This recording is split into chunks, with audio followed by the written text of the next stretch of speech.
গতকালই সংসদের বাদল অধিবেশন শেষ হয়েছে আর আজ সকাল 6:30টায় সংসদের নিরাপত্তা বেষ্টনী ভেদ।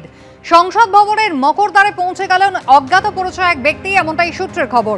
গাছে উঠে দেওয়াল টপকে সংসদ ভবন চত্বরে ঢুকে পড়েন ওই ব্যক্তি, এমনটাই অভিযোগ। রেল ভবনের দিকে দেওয়াল টপকে সংসদের মধ্যে তিনি ঢুকে পড়েন, এমনটাই সূত্রের খবর। শেষ পর্যন্ত সংসদ ভবনে নিরাপত্তা রক্ষীদের হাতে ওই ব্যক্তি ধরা পড়ে যান। আপাতত তাকে জিজ্ঞাসাবাদ করা হচ্ছে।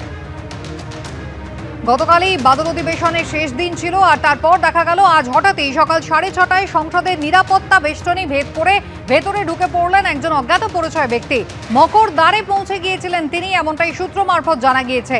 গাছে উঠে দেওয়াল টপকে তিনি সংসদ ভবন চত্বরে ঢুকে পড়েন, এমনটাই অভিযোগ। রেল ভবনের দিক থেকে তিনি দেওয়াল টপকেছিলেন, এমনটাই সূত্র মারফত জানা গিয়েছে। শেষ পর্যন্ত সংসদ ভবনে নিরাপত্তা রক্ষীদের হাতে ওই ব্যক্তি ধরা পড়েন। এখন তার জিজ্ঞাসাবাদ চলছে।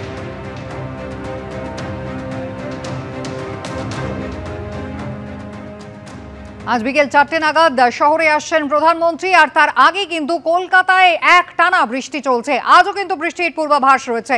গাঙ্গেয় পশ্চিমবঙ্গ এবং ওড়িশায় তৈরি ঘূর্ণাবর্তের জেরে বৃষ্টির পূর্বাভাস দিয়েছে আলিপুর আবহাওয়া দপ্তর। সবথেকে বেশি বৃষ্টি হবে দক্ষিণ 24 পরগনায়। হাওড়া, হুগলি, উত্তর 24 পরগনা, নদিয়া এবং ঝাড়গ্রাম জেলায় ভারী বৃষ্টির সম্ভাবনা রয়েছে। অতি ভারী বৃষ্টির সতর্কতা রয়েছে উত্তরবঙ্গেও। গাঙ্গেয় পশ্চিমবঙ্গ এবং উড়িষ্যা উপকূলে যে ঘূর্ণাবর্ত তৈরি হয়েছে তার জেরে কিন্তু বঙ্গোপসাগর উত্তাল হয়ে উঠেছে এবং তার জেরে শহর কলকাতা, 24 পরগনা এবং দক্ষিণবঙ্গের একাধিক জেলাতে কিন্তু ভারী থেকে অতি ভারী বৃষ্টির সম্ভাবনা রয়েছে, যা আগামী সপ্তাহে মঙ্গলবার পর্যন্ত চলতে পারে। আবহাওয়া দপ্তর সূত্রে যেটা খবর যে ইতিমধ্যে 30 থেকে 50 কিলোমিটার গতিবেগে ঝোড়ো হাওয়া এবং সেই সঙ্গে আজ এবং আগামীকাল ভারী থেকে অতি ভারী বৃষ্টির সম্ভাবনা রয়েছে শহর কলকাতাতে। গতকাল থেকে বৃষ্টিপাত শুরু হয়েছে, যা চলবে একেবারে শনিবার পর্যন্ত। এবং এরই মাঝখানে আজকে প্রধানমন্ত্রী শহরে আসছেন একাধিক গুরুত্বপূর্ণ প্রকল্পের উদ্বোধনের ক্ষেত্রে। এখন দেখার যে আলিপুর আবহাওয়া দপ্তর সূত্রে যে খবর তাতে কিন্তু আজকে শহর কলকাতাতে ভারী থেকে অতি ভারী বৃষ্টির সম্ভাবনা রয়েছে। এক্ষেত্রে দাঁড়িয়ে এরকম একটি প্রকল্পের ক্ষেত্রে প্রধানমন্ত্রীর এখানে আসা এবং এই গোটা বিষয়টিকে কেমনভাবে প্রশাসন সামলায় তা কিন্তু দেখার। ক্যামেরা দীপ্তেন্দু চক্রবর্তীর সঙ্গে সুকান্ত মুখোপাধ্যায়, এবিপি আনন্দ, কলকাতা।